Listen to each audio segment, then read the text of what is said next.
चिंकू यादव के लिए क्या कहेंगे? कैसे नेता हैं? उनकी राजनीति कैसी थी? चिंकू यादव जी जनता के बीच में रहने वाले नेता हैं। जब से भारतीय जनता पार्टी में चले गए हैं तब से थोड़ा कम होती है। जैसे उन्होंने सरेंडर कर दिया, ये अच्छा नहीं किया।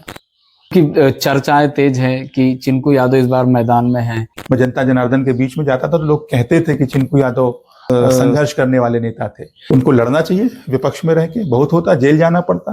नेता आप ही की तरह थे चिंकू यादव, उन्होंने भी लोगों की खूब सेवा की। शायद आपके दोस्त भी हैं अच्छे, आप लोग अक्सर सोशल मीडिया पे दिखते हैं साथ में। तो चिंकू यादव के लिए क्या कहेंगे?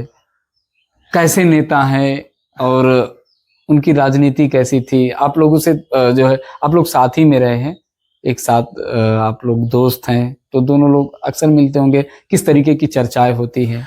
देखिए, इसमें मुझे स्वीकार करने में कोई दिक्कत नहीं है कि चिंकू यादव जी के साथ मेरे संबंध बहुत अच्छे हैं और लगभग सारे लोगों के साथ जो व्यक्तिगत संबंध है वो अच्छे हैं। व्यक्तिगत संबंध मेरे किसी से खराब नहीं।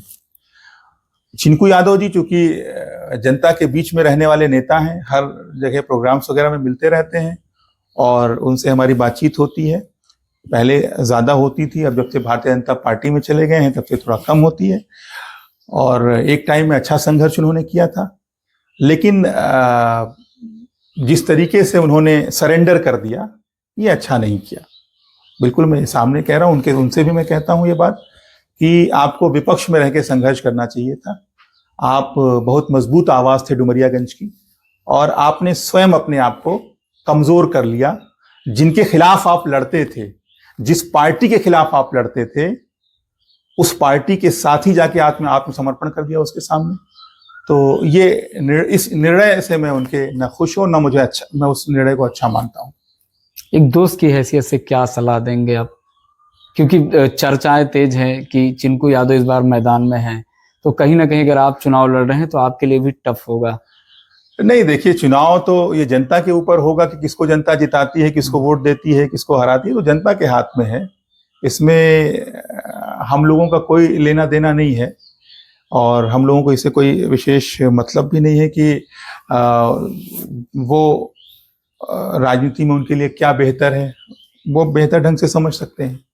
मैंने तो जनता का एक ओपिनियन बताया कि जनता के बीच में जब हम जाते हैं तो चिंकू यादव जी के बारे में जो चर्चा होती है, उसमें जो जनता कल तक उनको पसंद करती थी, जो लोग उनको चाहते थे, जब मैं चुनाव लड़ रहा था तो मैंने देखा था कि उनके साथ लोगों की सहानुभूति थी। मैं जनता जनार्दन के बीच में जाता था तो लोग कहते थे कि चिंकू यादव संघर्ष करने वाले नेता थे, लेकिन आज वही जनता उनके इस निर्णय से खुश नहीं है जो उन्होंने लिया लोकसभा चुनाव के दरमियान। उनको लड़ना चाहिए विपक्ष में रह के, बहुत होता जेल जाना पड़ता, बहुत होता थोड़ा बहुत नुकसान उठाना पड़ता, तो वो तो लड़ाकू आदमी थे, ऐसा प्रतीत होता था 2022 से पहले, 2024 से पहले। तो फिर से लड़ना चाहिए था, उसमें क्या, मिलजुल के लड़ते हैं हम लोग।